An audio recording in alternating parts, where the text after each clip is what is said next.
Hi everyone! If you are a regular listener, welcome back. If you are new, what an episode to start on. You've probably read or used at least one of my guest books in your EFL teaching career. He's the author of such prestigious titles as Practical Grammar, Life and Telephone English. He's a most extraordinary man with a most ordinary name. Ladies and gentlemen, it's John Hughes.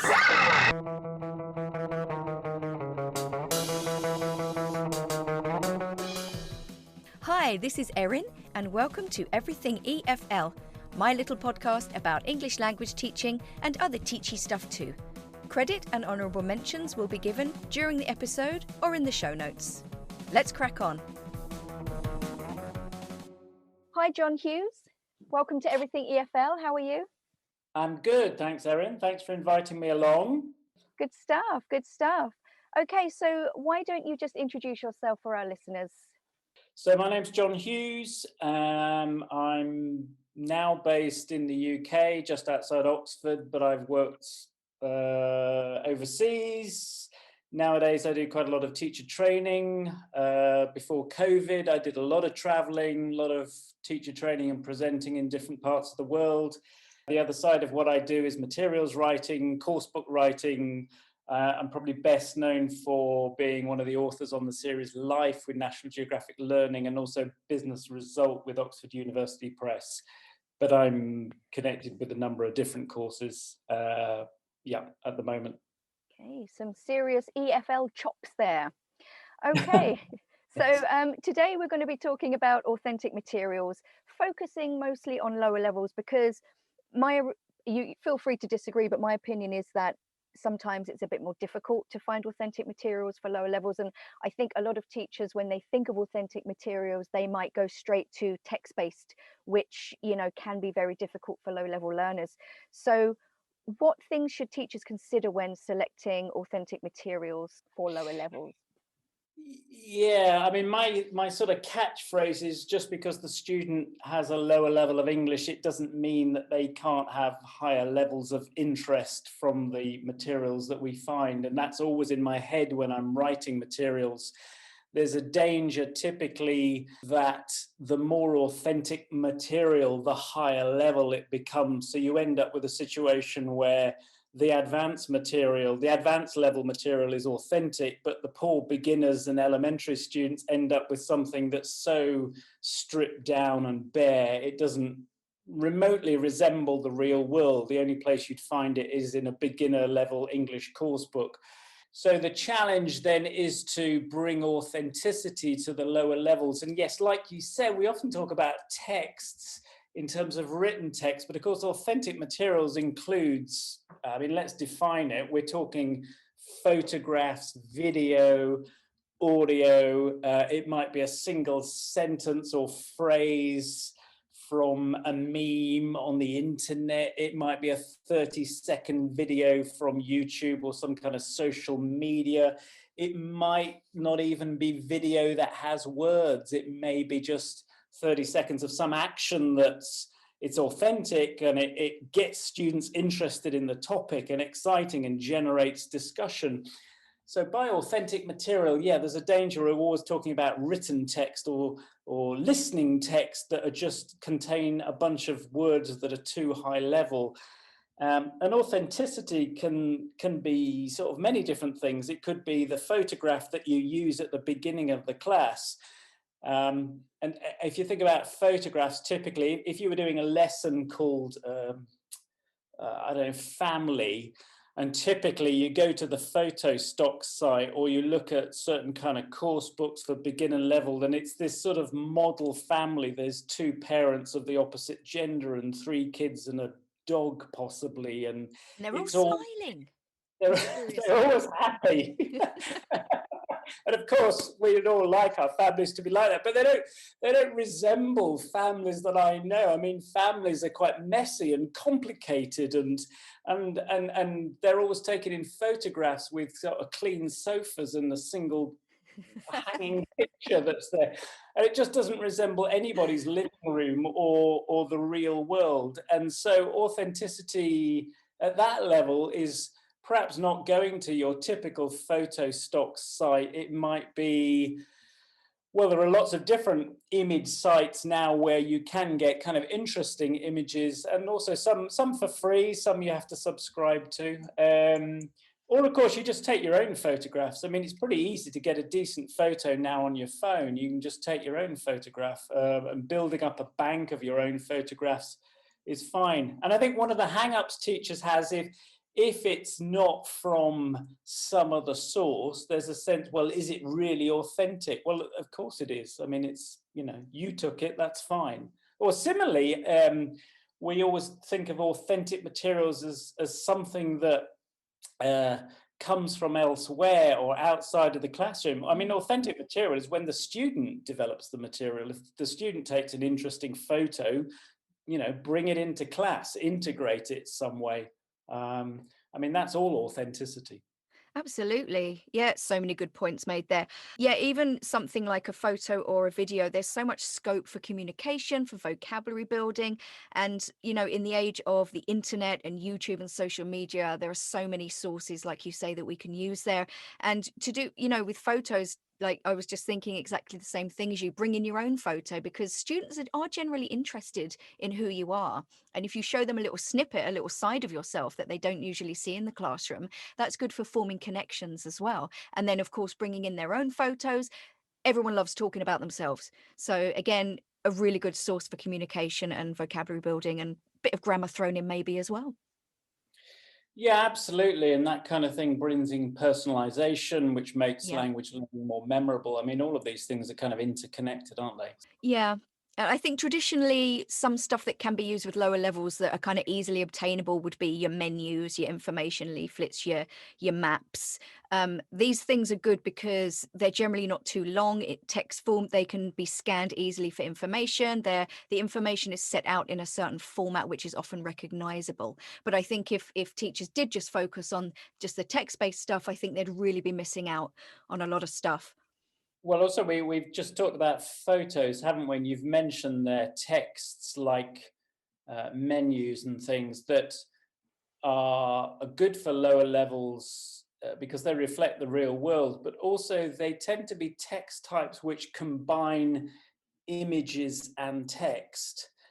And for lower levels, that's a much easier way into an authentic written text if there's something visual on the page. I mean, menus are a pretty good example of that. Usually menus have something visual about it, or the text is broken up, or like you say, a map of some kind. I'm thinking the other fantastic example is a completely new text type that's only emerged in the last 10 years, and that's infographic texts Oh, on yeah. the internet. And you just Google the word infographic in any topic. So if I put in infographic sport, I guarantee you that I don't know how many hundred people have created infographic texts where they're presenting data or information, say from a survey, and somebody's turned it into this infographic text full of visual images.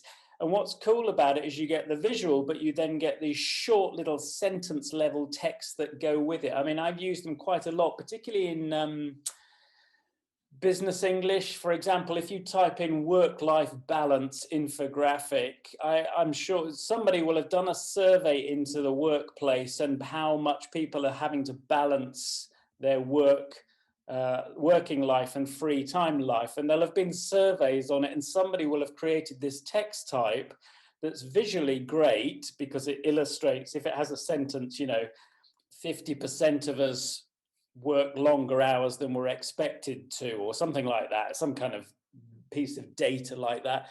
They'll have probably produced a nice little image to go with it, which makes it far more accessible to the student. And it's probably those little visual tips will probably help the teacher clarify any unknown vocabulary. Yeah. And there are also websites where the students can then make their own infographic. If you think about the new kinds of emerging text types that we've had in the last 10, 15 years, infographics are fantastic. Yeah. Lovely. And also just visually attractive and therefore immediately engaging, which of course engagement is key, isn't it? Yeah, it is. And I think one of the challenges we've got as teachers is getting students to read texts, because the kind of crazy thing is now, it's not a crazy thing, but if students eventually plan on passing, say, Cambridge exams or IELTS, quite often I've taught students where they look at the length of reading text and they say to me, that's longer than text I might read in my own language these days. I mean, students are so used to reading short text and getting Yeah, information through video that you've got this double challenge of getting them to read. And text types like infographics are a nice way into it. If you show that at the beginning of the lesson, students are probably more motivated and interested than they might be if you show them a 1,000 word text from a piece of academic writing. Now, maybe they have to eventually read that kind of dense text, but you kind of need to, particularly at lower levels, you're trying to sort of build up definitely their work reading up to it. Yeah. Yeah, good. Yeah. Okay, let's talk about photos a little bit. How would you use some photos in a low-level learning environment? It depends. There's sort of two reasons I think for using photos. There's the photos we use simply to clarify a word. In which case, I might go to a website like Pixabay, which is really good if you just type. Like, if I want to teach the word keys, I know that I will find a nice, simple stock image of a set of keys. So there's that level of use of photographs. And then there's more the kind of photograph you need to open the lesson and start discussion. So you quite often need a photo, and this is where authentic images become important, because you want photos that generate discussion or automatically get the students thinking, like, who are the people in the picture? What's happening? And then you can open that, what might happen next? Or what's just happened. There's different ways of using it. The test of a good authentic photo for me is if I quickly look at it and I start thinking of questions as a teacher or a materials writer that I would ask with that image. Mm, Um, Good photos automatically ask questions because they have interesting people in them, and you think, well, what's going on? Why is that person there? What's happening? That images, good classroom images should do that, and they often work. You can use them more than once. I mean, particularly for low levels, I might bring in an authentic image, maybe of two people.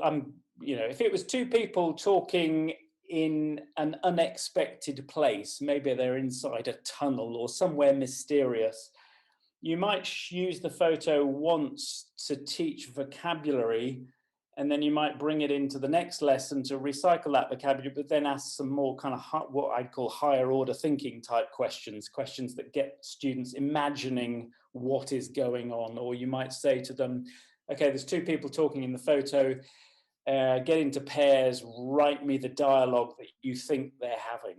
yes, lovely. And good photos, we do all of this work to prepare materials and find materials. You want to make sure it has it should have mileage. It shouldn't just be used once in a lesson for 2 or 3 minutes. Try to find a photo that you can bring back to the next lesson. There's also this images that photos are so good for stimulating memory that if you've used a photo in one lesson, you bring it back a week later and you taught some vocabulary with it, using the same image kind of activates the student's memory, and they make that visual connection back to the lesson and think, oh yeah, that was the lesson and we talked about this, this and this. I just think there's a greater chance of students remembering that vocabulary. But then if you can do something else with the image as well, like, I don't know, get them to write a dialogue or write a story, like say, this is the photo shows the beginning of the story, what happens next? Any of that kind of creative thinking type stuff is good. Yeah, that's great. Um, I love that exploiting the photo and not just using it once and bringing it back for review. There's nothing wrong with going over stuff you've already done, but then, like you say, add something else onto it, which is really, really nice. You could also use them. Speaking about higher order thinking, you can do like compare and contrast with photos as well.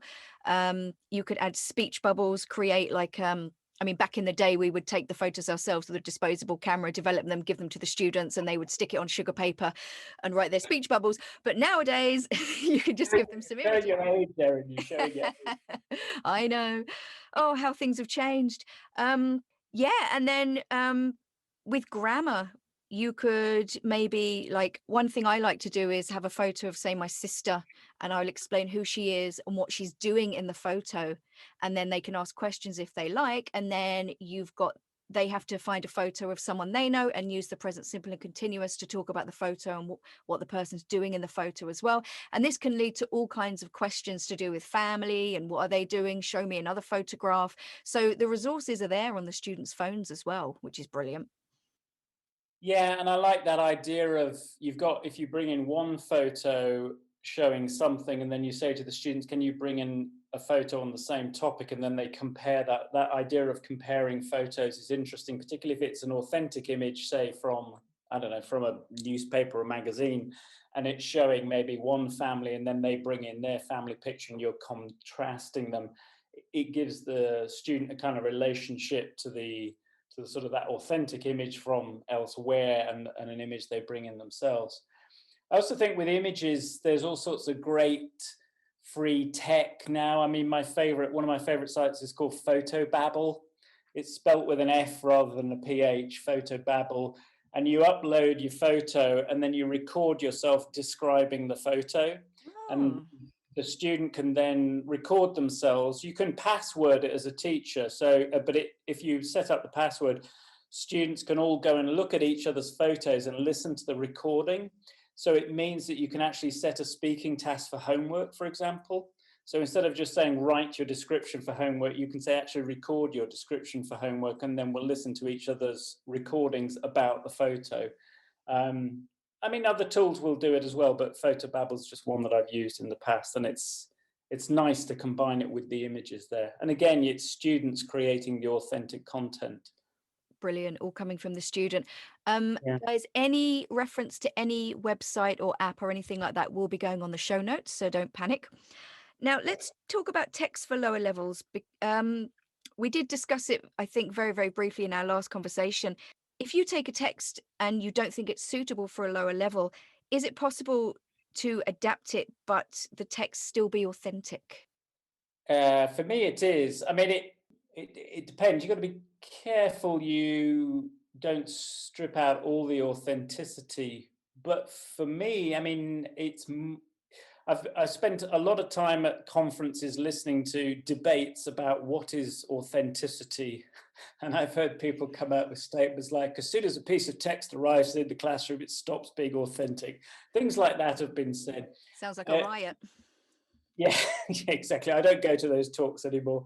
For me, it's authenticity is not just about the actual text, it's partly about the authenticity of the information. I mean, 20 years ago, when I used to write texts, I could make up the text so that it incorporated whatever the language point was. If I wanted to teach narrative tenses, I could just write a story using narrative tenses. Or if I wanted it to be an authentic text, I could just make it up. Nowadays, as soon as you take a text into a classroom, students can Google the person's name in it or the location, find out if it's really true or not. So you don't do that. So first of all, there's authenticity of information. Is what you're presenting actually true?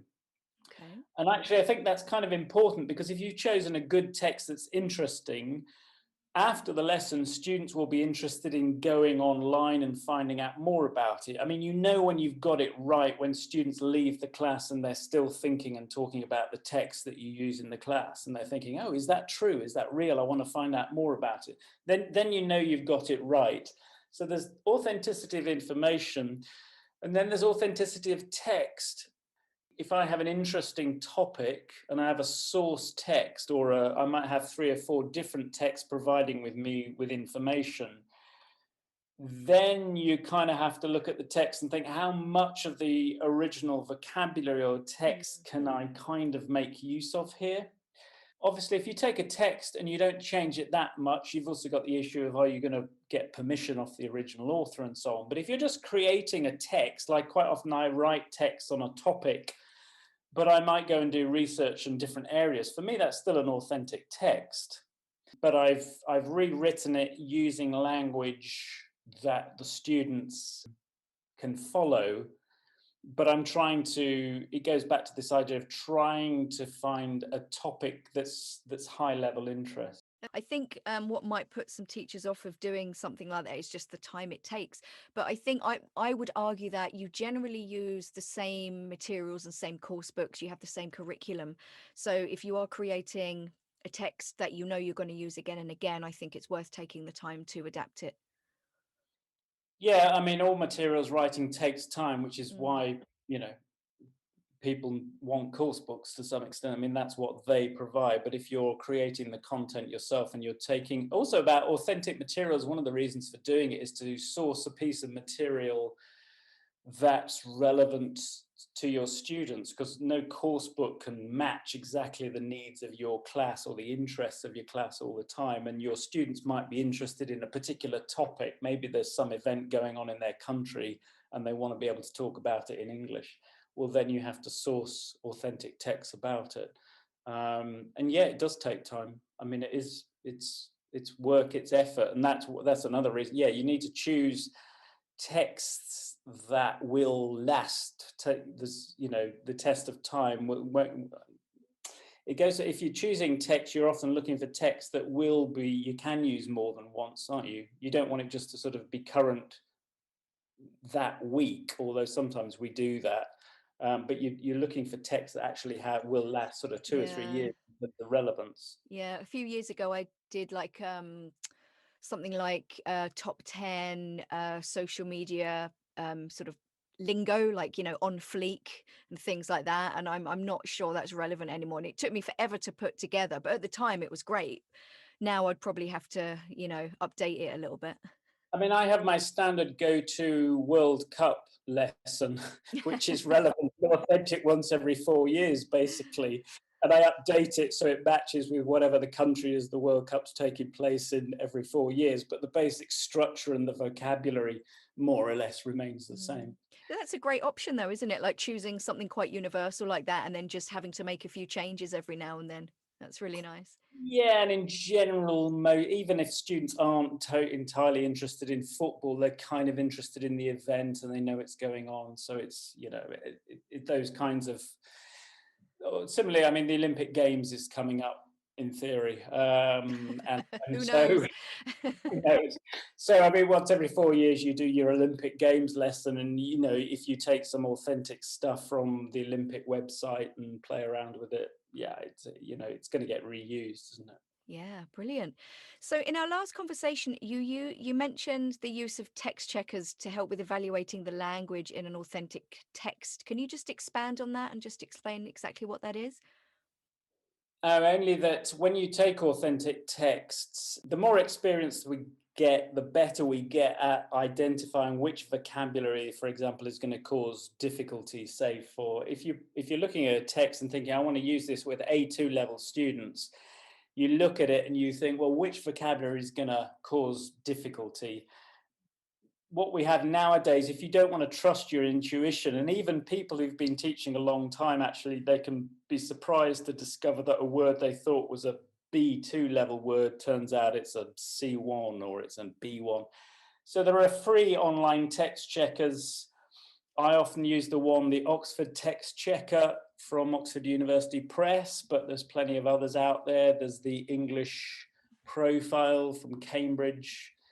Pearson has the GSC text analyzer, which will analyze. And basically, the basic principle is you copy your piece of text, you paste it into this screen, and then it analyzes it and color codes the words, tells you which words are A1, which are A2, which are B1, and so on. And it will analyze the text and give you the percentages. So it might say, this text, 2% of this text is at B2 level and the rest is B1 and below.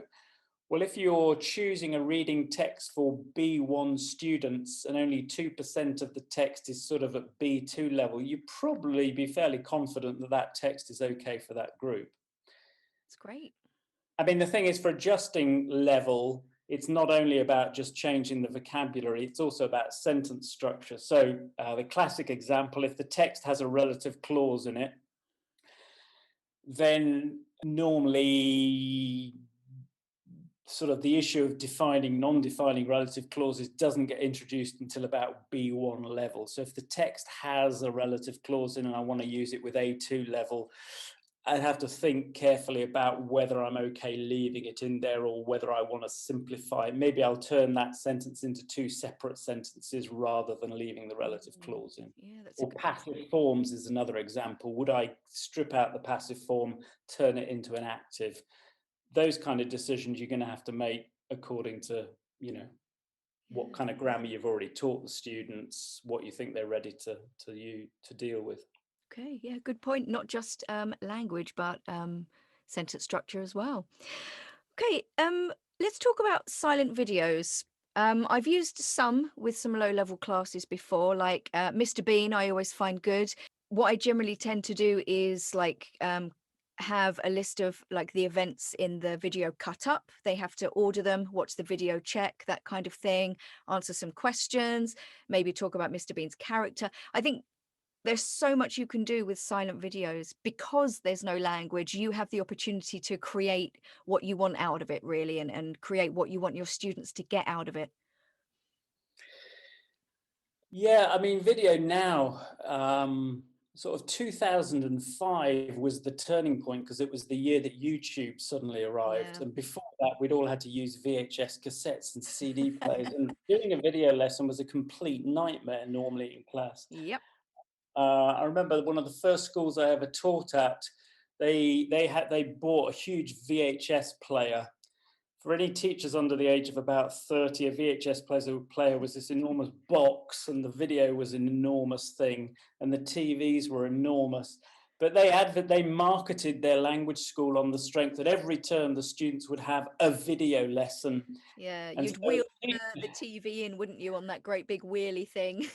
yeah, but we had to sort of set aside one lesson per term, and somebody created a load of worksheets to go with a film or a comedy thing like Faulty Towers or something. And then students basically watched the video, filled in a comprehension checklist.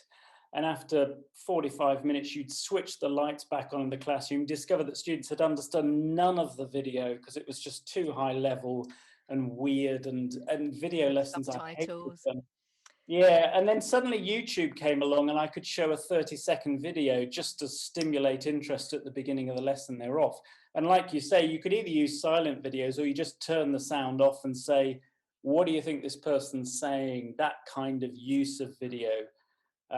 You could even take an authentic piece of video where what the person's saying was above level, but you could still show the video with the sound off and say to the students, what do you think the person's talking about? And you don't even need to actually play the sound with it. You can just use it as stimulation. I have to say, though, I still think that if you want silent videos, the best ones to go back to are people like Charlie Chaplin and Buster Keaton. One, because students are just intrigued by it, because you don't really see that stuff anymore. It's black and white. And the issue of black and white's interesting. Also, black and white images are interesting because you remove color and somehow it focuses attention in different ways. When students look at a color photo and you say, what does the photo show? They'll talk about colors. Remove the color and they have to talk more about what's really going on in a photo. And black and white video is the same. So I used to teach, I spent 6 months working in a car parts factory in Italy many years ago. And I worked with engineers who had to learn English. And one of my favorite ones was Charlie Chaplin's Modern Times, because the first With the 10 minutes factory. all happens in the factory, Yeah. and it's in black and white. There's no voices, of course, but Chaplin is just brilliant at acting, and it's a bit like why people use Mr. Bean. It's all so over the top that if you want to teach low-level phrasal verbs and nouns for talking about technical processes or introducing passives, it's just the best video ever made for it. It's 10 minutes of everybody laughs, and then you watch it again, and then you can input all the vocabulary to talk about it. I love that So idea. you'll find it if you put in Chaplin Modern Times. You'll find it on YouTube. But if you teach engineers or anybody to do with factory processes, it's a whole lesson, believe me. Amazing. Yeah. No, YouTube has just opened up so many possibilities. I remember doing us all singing, I put up the karaoke version of the Titanic song. You know, we'd Right. done it in class. It's a relatively simple song, not to sing, but you know, the lyrics. So we had a nice little karaoke session. You know, there's just so much you can do with YouTube. I don't know if we're mentioning websites in particular, but Absolutely. Ah, lyricstraining.com, I mean, yes. that just takes authentic videos. Loads of people already know about it, but it does. I always go back to it because the concept is so simple. But it's, if you think of all the students in the world, even when I was, particularly when I was a teenager, I just listened to cassettes in those days and transcribed the lyrics of my favorite song. Students just, you know, if you get the right song that's current at the moment, and send the students to lyrics training, and they have a go at filling in the gaps to go with the song. I mean, it's great stuff. Yeah, Yeah, or students can choose the song themselves, even exactly. better. Yeah, Yeah, lovely. Okay. Well, why don't we kind of stay on topic and diverge over to social media a little bit? Yeah, this is really interesting to me. I have to say, I haven't done a lot with social media with lower levels or with any levels really. I've talked about kind of language and stuff, but um, how, apart from lip syncing to your favorite song on TikTok or something, what else could you use it for? I mean, I think you get sort of one thing is like memes are quite interesting because they're Yeah. just a single image with a single sentence, and so they're, you know, and there's usually something interesting, or the meme is saying something. Quite often, memes have, you know, a message that you have to kind of dig at a little bit, and so that sort of stuff with single sentences is good for the lower levels. Yeah, I think also if you supported that with, you know, what does this mean? And if you know they're going to have trouble with it, give them three options, Yeah, yeah, something yeah. like that. And at least they've got the language there to say what they think. Yeah, I love that. Or adverts are still very good. They always have been, because adverts quite often may have a couple of words or a short slogan or something. So if you know, you can show students a real image, remove the slogan and say, can you write the slogan, or what do you think it's advertising? And then you show them the rest of the advert with the text. That kind of work quite, you know, can work quite well.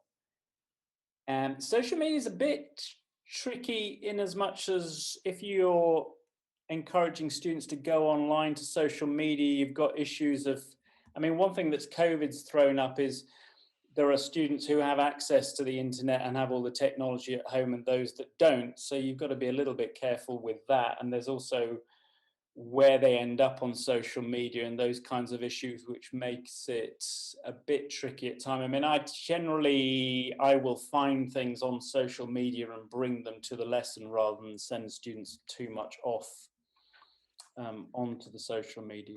But Yeah, there's plenty of teachers working, say, have classes with their WhatsApp group.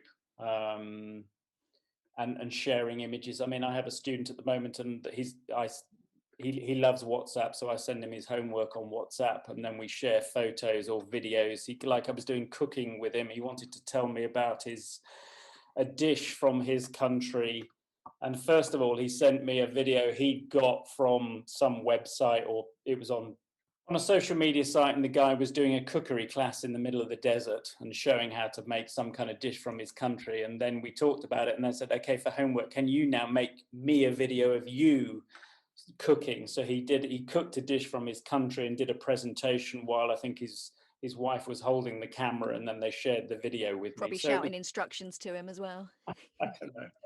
But it was taking that sort of short video that was just somebody somewhere in the middle of the desert who'd recorded it, shared it on Facebook or something, and then this guy gets it, shares it with me, and it becomes the basis for a whole lesson. So, you know, there's those little things that just come up by accident to some Yeah, extent. you never know where inspiration may strike. Yeah, always try and get my classes, whatever level, to start a WhatsApp group together so they can communicate. Sometimes they do, sometimes they don't. But I often find if you nominate an administrator who, when you get new students coming in, they say we've got a WhatsApp group. You get their, you know, they get their number on it. That tends to work quite well.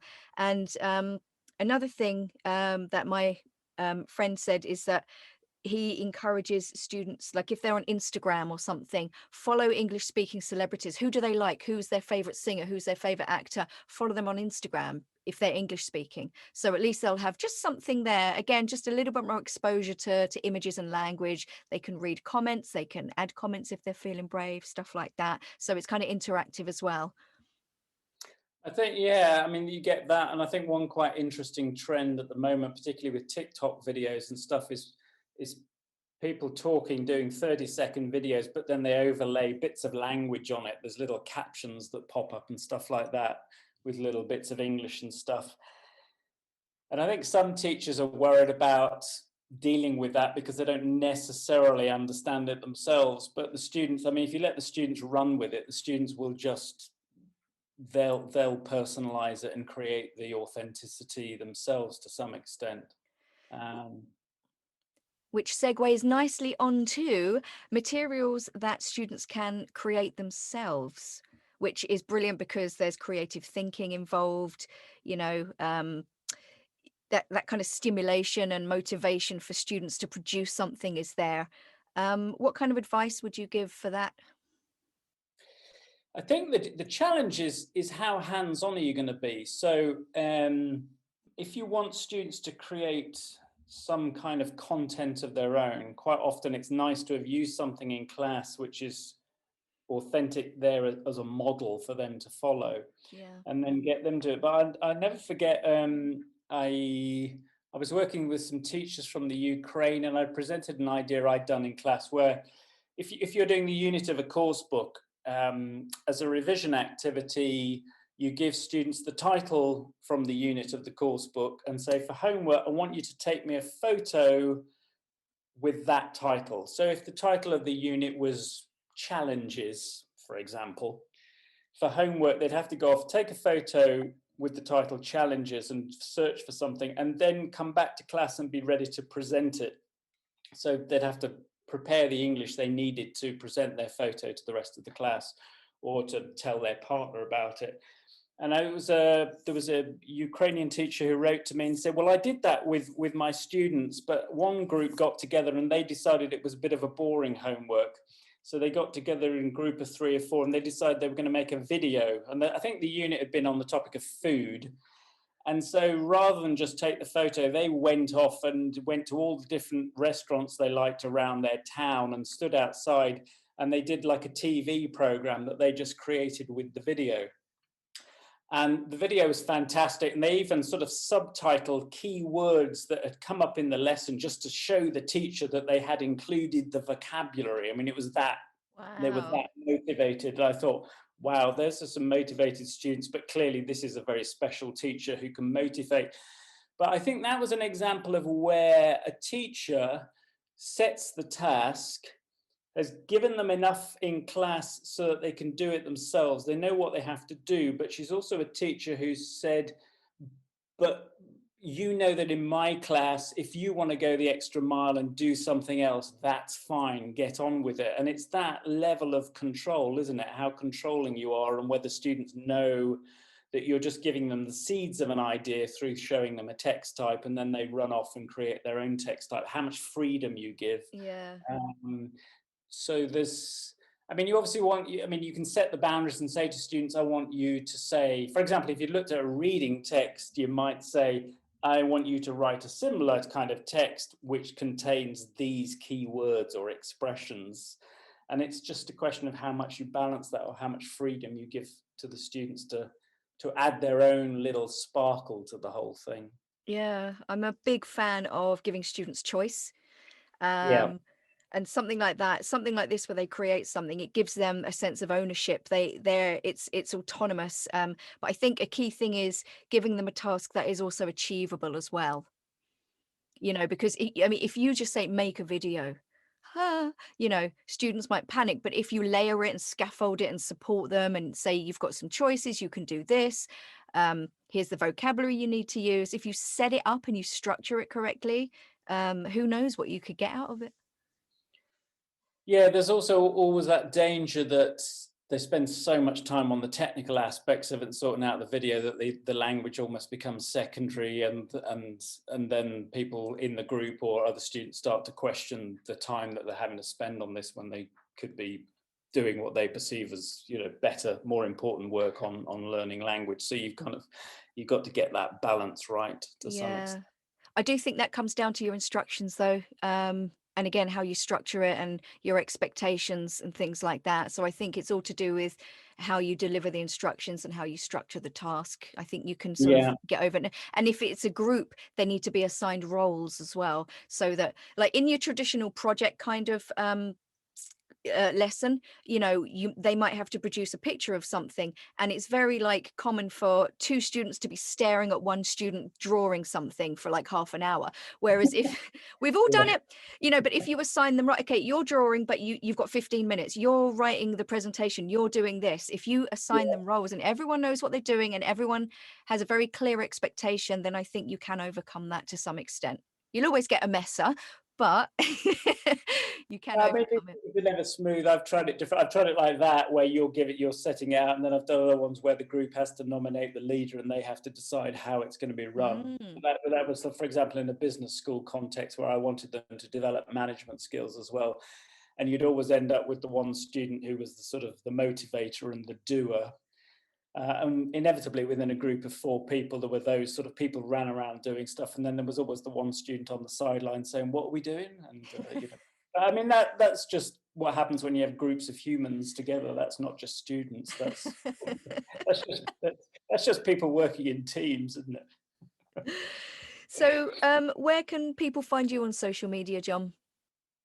Well, I have my own website, which is johnhugheselt.com, and that has information about books and presentations and training and recordings and links to things. And it also has a blog section, but that also has videos that I make. I have a YouTube channel, which is John Hughes ELT, where I try to put up short videos. I try to keep them short and quick because I tend to make the videos that I like to watch. If it's too long, I'll stop watching it. So so you can find me there, and then I'm on Facebook and LinkedIn. Am I anywhere else? Oh, I'm on Instagram a bit, not that often, and I used to be on Twitter, but I'm no longer on Twitter. No. Fair enough. You can't be everywhere at once. You have to pick and choose your social media platforms, I think. It's a Exactly. balancing act, isn't it? But if the starting point, johnhugheselt.com, and you'll find me that way. And you can also contact me via that website as well. Okay. Well, thank you so much for taking the time to talk to me. I really appreciate it. And I think that anyone listening can take something practical away from this discussion. If you enjoyed this episode, guys, hit that subscribe button. Follow me on Instagram, Facebook, Twitter, or LinkedIn. Comment and engage with me and my followers on social media. Leave me a kind review on Apple or Spotify. It goes a long way. And let's just share the love. Bye.